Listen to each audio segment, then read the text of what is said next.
మాకు ఇంతకు ముందు ఇల్లు లేదండి, పెంకుటిల్లు ఉండేది. మేము చాలా ఇబ్బందులు పడ్డాము.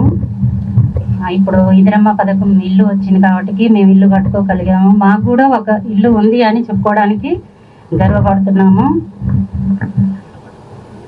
ఈ కాంగ్రెస్ ప్రభుత్వం వచ్చిన తర్వాత అన్ని మంచి మంచి పనులు జరిపిస్తున్నారు సీనన్న గారు. చాలా ధన్యవాదములండి సీనన్న గారికి. అంతే, ఇంకా సెలవు.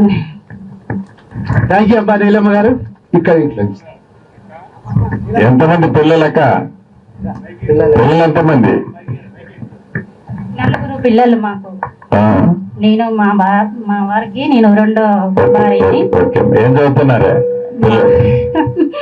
మా పిల్లల బాబు లండన్ వెళ్ళాడు, చిన్న బాబు. పెద్ద బాబు రాజకీయంగా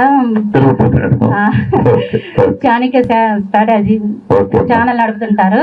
ఒక పెద్ద పాప, చిన్న పాప ట్రిపుల్ చేసింది, కరెంట్ డిపార్ట్మెంట్, ఇప్పుడు జాబ్ చేస్తుంది. ఇప్పుడు మీ వల్ల మేము ఇల్లు కట్టుకున్నాం, ఇందిరమ్మ పథకం కింద ఇల్లు కట్టుకున్నాము. మీకు చాలా ధన్యవాదాలు. మీరు ఇంకా ఎన్నో పనులు చేయాలి, ఈ ప్రభుత్వం ఇలాగే నడవాలి అని కోరుకుంటున్నాము. నమస్కారం అండి.